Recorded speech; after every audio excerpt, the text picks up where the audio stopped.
Hello and welcome friends, स्वागत करते हैं आपका द प्लॉट पजल के एक नए वीडियो में।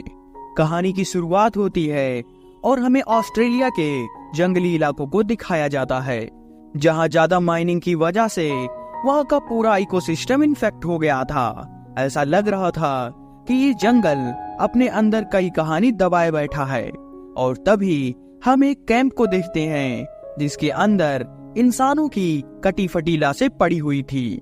इसके बाद सीन चेंज होता है, जहां हम एक बहुत ही भयानक कंगारू को देखते हैं जो म्यूटेशन की वजह से एक भयानक शिकारी में बदल गया था। इसके बाद हमें मैडी को दिखाया जाता है जो इस छोटे से टाउन की शेरिफ थी। यहाँ वो अपनी कार को ड्राइव करते हुए अपने पिता को याद कर रही थी, जिनकी अब डेथ हो चुकी थी। असल में मैडी के पिता भी एक पुलिस ऑफिसर थे और कुछ अपराधियों से लड़ते हुए उनकी जान चली गई थी, और इसीलिए मैडी ने भी एक पुलिस अफसर बनने का डिसाइड किया ताकि वो भी अपने पिता की तरह अपने लोगों की मदद कर पाए। यहाँ हम मैडी के घर को भी देखते हैं जो कि शहर से दूर जंगल में बना हुआ था, और तो और मैडी यहाँ पर अकेली रहती थी क्योंकि उसके माता पिता पहले ही मर चुके थे। वही दूसरी तरफ जंगल में हम जेसन को देखते हैं जो उसी खूनी जंगल में अपने पेट के साथ शिकार करने आया था। यहाँ वो अपनी गन को तैयार करता है और जंगल में शिकार की खोज में निकल जाता है। लेकिन तभी अचानक से जेसन का डॉग जोर जोर से भौंकने लगता है, जैसे उसे पता चल गया हो कि यहाँ पर कोई खतरा है। लेकिन जेसन तो अपने डॉग को इग्नोर करता हुआ जंगल के अंदर चला जाता है। लेकिन तभी उसे अपने पीछे से किसी के चलने की आवाज आती है और हम देखते हैं कि वो भयानक कंगारू उसके पीछे ही खड़ा हुआ है। अब उस भयानक मॉन्स्टर को देखकर जेसन बहुत डर जाता है और डरते हुए उसे अपनी गन से शूट कर देता है। वही सीन शिफ्ट होता है मैडी की तरफ, जो टाउन के लोगों की मदद कर रही थी।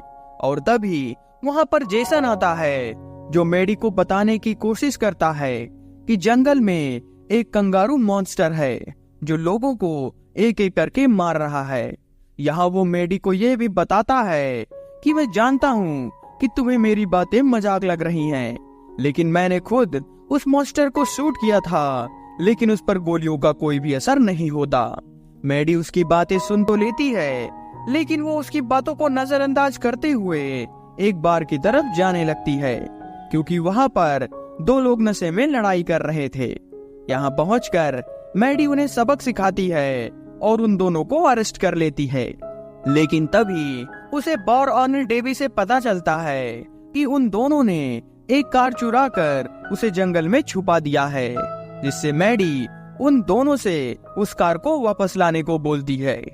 कुछ देर बाद रात हो जाती है और हम जंगल में उसी मॉन्स्टर को अपना अगला शिकार ढूंढते हुए देखते हैं। यहाँ वो दोनों उस कार को ढूंढ ही रहे थे कि तभी उन्हें झाड़ियों में किसी की आहट होती है, और तभी वो मॉन्स्टर उनमें से एक के ऊपर हमला कर देता है और उसे जान से मार देता है, जिससे उसका दूसरा साथी अपनी जान बचाने के लिए वहां से भागता है। लेकिन वो बीस्ट उस पर भी हमला करता है और उसे भी जान से मार देता है। अगली सुबह मैडी उसी लोकेशन पर पहुंचती है जहां उसे एक डेड बॉडी मिलती है। बॉडी को देखने पर ऐसा लग रहा था कि शायद किसी मगरमच्छ ने उस आदमी को बहुत ही बुरी तरह से काट लिया हो। लेकिन तभी वहाँ पर जेसन आता है और वो मैडी से कहता है कि मैंने पहले ही तुम्हें इसके बारे में बताया था, लेकिन तुमने मेरी बातों को सीरियसली नहीं लिया। लेकिन उसकी बातें सुनने के बजाय मैडी उसे यहाँ से जाने को बोलती है, और जाते हुए जेसन मैडी से यह कह रहा था कि वो कोई आम कंगारू नहीं है, बल्कि वो एक डीमन है जो हम सबको एक एक करके मार देगा।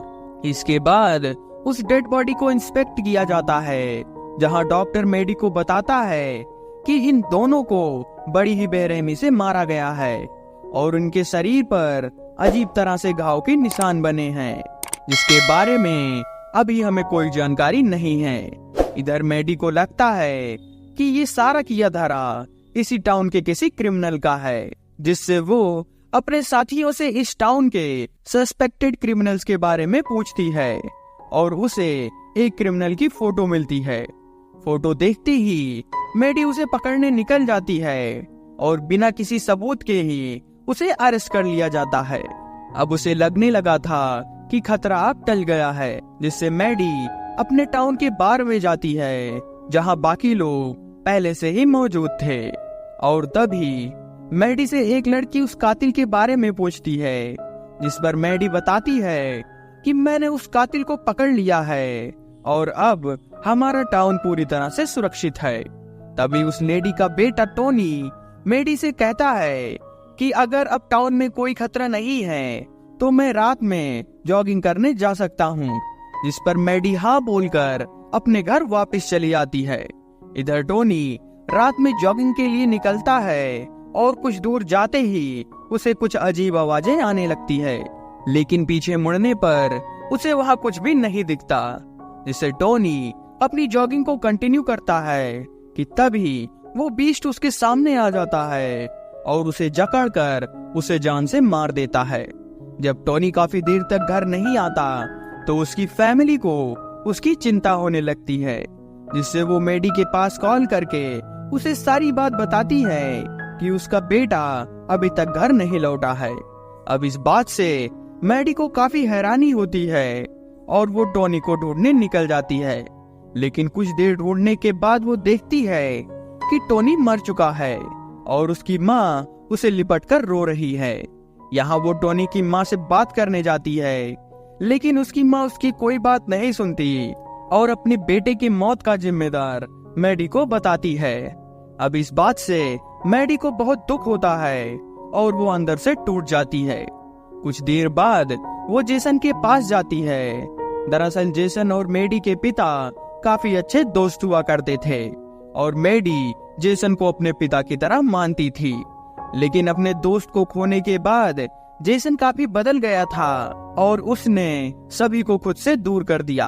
लेकिन अब जेसन मैडी से कहता है कि तुम भी अपने पिता की तरह काफी बहादुर हो। वही अगली सुबह ये सभी अपनी टीम बनाते हैं और उस मॉन्स्टर कंगारू को मारने जंगल की ओर निकल जाते हैं। कुछ दूर चलने के बाद उन्हें एक टेंट दिखता है, जहां अंदर देखने पर पता चलता है कि उस मॉन्स्टर ने पहले ही वहां के लोगों को खा लिया था। अब उस बीस्ट को ढूंढते हुए रात हो जाती है। वही कुछ दूर आगे चलने पर उन्हें एक फार्म दिखता है, जहां उस कंगारू ने एक गाय को खा लिया था। अब वो सभी कुछ सोच पाते उससे पहले ही वो मॉन्स्टर उन सब पर टूट पड़ता है और एक एक कर उन्हें जान से मार देता है। अब इस भयानक मंजर को देखकर उनमें से एक आदमी भागने की कोशिश करता है, लेकिन वो बीस्ट उसकी कार को पलट देता है, जिससे वो आदमी बहुत जख्मी हो जाता है और मदद के लिए चिल्लाने लगता है, जिससे मैडी अपने बाकी साथियों के साथ वहां पर पहुंचती है और वो दोनों उसे बचाने की कोशिश करते हैं, लेकिन खून ज्यादा बहने की वजह से उसकी वहीं पर डेथ हो जाती है। अपने साथी को अपनी आंखों के सामने मरता देखकर मैडी दुख से पागल हो जाती है और चीख चीख कर रोने लगती है, लेकिन अब वो कर भी क्या सकती थी, जिससे वो तीनों अपनी कार पर बैठ जाते हैं और उस मॉन्स्टर से बचकर वहां से भागते हैं। जहां रास्ते में मैडी बहुत दुखी थी और वो सबसे कहती है कि मैं अपने पिता की तरह बहादुर नहीं हूँ। उन्होंने मुझे बचाने के लिए अपनी जान तक दे दी थी, लेकिन आज मेरे ही लोग मेरी आंखों के सामने मर रहे हैं। तभी जेसन उसे बताता है कि तुम जो सोच रही हो सच्चाई बिल्कुल अलग है। उस दिन तुम्हारे पिता ने काफी ज्यादा शराब पी रखी थी और तुम्हें बचाते वक्त वो खुद ही पानी में डूब गए और उनकी मौत हो गई। वो एक बहुत ही बहादुर इंसान थे और इसीलिए हमने उनकी मौत की सच्चाई को सबसे छुपा कर रखा। अब इस बात को जानकर मैडी तो और भी परेशान हो जाती है कि वो जिस झूठ को सच मानती आ रही थी, असल में वो एक झूठ ही था। लेकिन ये लोग आगे जा पाते तभी वह कंगारू आ जाता है और उनकी कार पर टक्कर मारने लगता है, जिससे वो सभी बहुत ज्यादा डर जाते हैं। लेकिन मैडी हिम्मत कर उसे शूट कर देती है। लेकिन कुछ ही पलों बाद वो मॉन्स्टर उठ खड़ा होता है और उनकी कार पर टक्कर मारने लगता है, जिससे मैडी कंगारू के ऊपर अपनी कार चढ़ाने की कोशिश करती है, लेकिन वो कंगारू वहां से हट जाता है और इनकी कार एक पेड़ से टकरा जाती है। लेकिन लकीली वो सभी सेफली कार से बाहर आते हैं और वहां से जेसन के घर भागते हैं। दरअसल जेसन शहर से दूर जंगल के किनारे पर रहता था, लेकिन दिक्कत वाली बात तो ये थी कि उनकी कार में फ्यूल नहीं था, जिससे मैडी अकेले ही फ्यूल लेने बाहर जाती है और फ्यूल डालकर वैन को स्टार्ट करती है। लेकिन वो मॉन्स्टर तो उसकी वैन के सामने ही खड़ा था और वो लाइट देखते ही मैडी पर झपट पड़ता है। लेकिन वो सभी यहाँ से भागने में कामयाब हो जाते हैं। टाउन पहुँचने के बाद वो सभी एक बार के अंदर जाते हैं जहाँ काफी लोग पहले से ही मौजूद थे। यहाँ मैडी उन सबको समझाने की कोशिश करती है कि यहाँ पर खतरा है, लेकिन कोई भी उसकी बातों पर ध्यान नहीं देता। तभी जेसन देखता है कि वो कंगारू उनके टाउन में घुस आया है। इधर सभी लोग दरवाजे और खिड़कियों को अच्छे से बंद करने लगते हैं, लेकिन तभी इस खतरे से अनजान एक दूसरा अफसर वहां पर आ जाता है, जिसे खुद मैडी ने ही बुलाया था ताकि वो उनकी मदद कर सके। लेकिन वो ऑफिसर उनकी मदद करने अकेले ही आया हुआ था, जिससे मौका देखकर वो कंगारू उस ऑफिसर के सामने आ जाता है और उस पर हमला कर उसे भी मार के खाने लगता है, जिससे उस ऑफिसर की वहीं पर डेथ हो जाती है। ऑफिसर को मारने के बाद वो मास्टर दरवाजा तोड़ने की कोशिश करने लगता है, जिससे जेसन बाकी लोगों को वहीं पर छुपने को बोलता है। लेकिन तभी वो कंगारू दरवाजे को तोड़कर अंदर आ जाता है। तभी सभी लोग अपनी जान बचाने के लिए छुपे हुए थे, लेकिन वो कंगारू उन्हें सूंघ सूंघ कर ढूंढने लगता है। लेकिन मैडी डिसाइड करती है कि वो खुद ही उस मॉन्स्टर के सामने जाएगी और अपने गन से उसके भेजे को उड़ा देगी। इसके बाद मैडी उस मॉन्स्टर के सामने आ जाती है और उसे डिस्ट्रैक्ट करने लगती है, और जैसे ही वो कंगारू उसकी तरफ देखता है तो वो उसके सर को शूट कर देती है। लेकिन सिर फटने के बाद भी उसे कुछ खास फर्क नहीं पड़ता और वो कंगारू मैडी के ऊपर टूट पड़ता है।